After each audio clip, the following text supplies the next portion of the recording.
करते हैं बीजेपी के मिशन घर वापसी की, तो आखिरकार कर्नल किरोड़ी सिंह बैंसला बीजेपी में लौट ही आए हैं। वे बीजेपी और कांग्रेस के बीच किसे चुनेंगे, इसे लेकर कयास तो लग ही रहे थे, लेकिन बैंसला ने बीजेपी का दूसरी बार दामन थामा है। आपको बता दें कि बैंसला एक बार लोकसभा का बीजेपी के टिकट पर चुनाव भी लड़ चुके हैं। ये रिपोर्ट देखिएगा।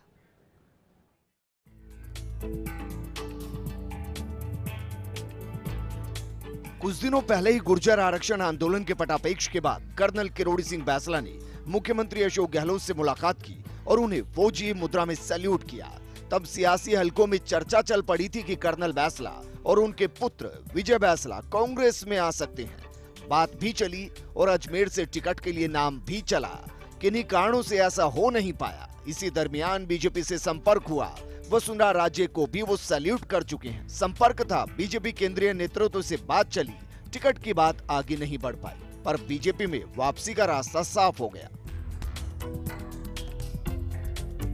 कर्नल किरोड़ी सिंह बैंसला और उनके पुत्र विजय बैंसला आज बीजेपी ज्वाइन करने से भारतीय जनता पार्टी को बहुत खुशी है। पिछले एक सप्ताह से इस पर चर्चा हुई हमारी, और पूर्व मुख्यमंत्री वसुंधरा जी, वहां के प्रदेश अध्यक्ष सांसद सैनी जी, सबने बहुत सहर्ष इनका स्वागत करने का फैसला किया है। कर्नल किरोड़ी सिंह गुर्जर आंदोलन के नेता है और पूरे समाज में लड़कियों की शिक्षा को सालों से प्रमोट करते आ रहे हैं और उसका नतीजा भी बहुत अच्छा है। मुझे पद वद का कोई लालच नहीं है।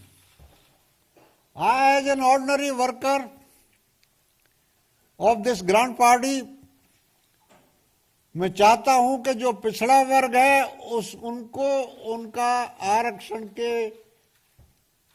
मुद्दे को लेकर के हक मिले, ऐसा मेरा उद्देश्य है। और मैं मेरी वफादारी,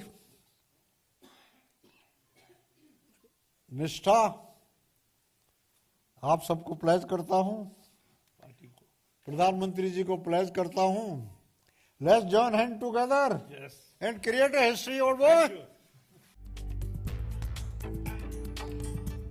कर्नल बैंसला को बीजेपी में लाने के पीछे अहम रणनीति रही है। बैंसला को बीजेपी में लाने की इनसाइड स्टोरी को देखें तो बैंसला दिल्ली में बीजेपी नेतृत्व के संपर्क में थे। जावड़ेकर ने पर्दे के पीछे कई मुलाकातें की। वसुंधरा राजे से कर्नल बैंसला की बातचीत भी हुई। बीजेपी के राष्ट्रीय स्तर के गुर्जर नेताओं ने भूमिका निभाई। फिलहाल बीजेपी के गुर्जर वर्ग पर नजर है और करीब 1 दर्जन लोकसभा सीट प्रभावित करते हैं। बीते विधानसभा चुनाव में पायलट फैक्टर से बीजेपी को भारी नुकसान हुआ था। इस बार बीजेपी की कोशिश है पूर्वी राजस्थान में पायलट फैक्टर को थामा जाए। बैंसला पूर्वी राजस्थान में मारक हथियार हो सकते हैं। टोंक, सवाई माधोपुर, करौली, धौलपुर, दौसा, भरतपुर, कोटा, बूंदी, झालावाड़, बारां, चित्तौड़, अलवर, भीलवाड़ा, अजमेर, राजसमंद और जयपुर ग्रामीण लोकसभा सीटों पर बीजेपी फायदा देख रही है। बीजेपी नेतृत्व को उम्मीद है कि लोकसभा चुनाव में गुर्जर वोट साथ आ सकते हैं।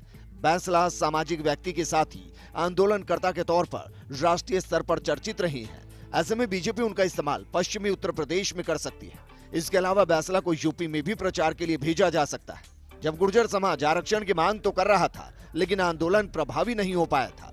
आज कर्नल बैंसला पहचान के मोहताज नहीं है। अब सारथी के तौर पर अपने पुत्र विजय बैंसला को भी आगे ले आए हैं। कोई मांग नहीं है। एक बीजेपी के कर्मठ कार्यकर्ता की तरह हमने अपने आप को ज्वाइन करा है, मैंने और कर्नल साहब ने, और हम एक बहुत ही रोबस्ट नेशन बिल्डिंग की तरफ अग्रसर हैं, दोनों के दोनों मिलकर के, फादर सन दोनों। और हम ये चाहते हैं कि बीजेपी को हम और स्ट्रॉन्ग करें और स्ट्रेंथ से स्ट्रेंथ मिले और एक बहुत स्ट्रॉन्ग फ्यूचर और बहुत स्ट्रॉन्ग नेशन बिल्डिंग की तरफ हम अग्रसर हों। ये जरूर है कि आंदोलनकारी के तौर पर गुर्जर समाज उन्हें जानता रहा है।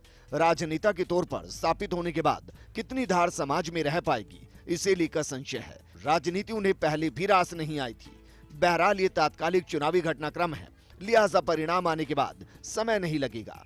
बैंसला की सामाजिक ताकत का अंदाजा जल्द पता लग जाएगा।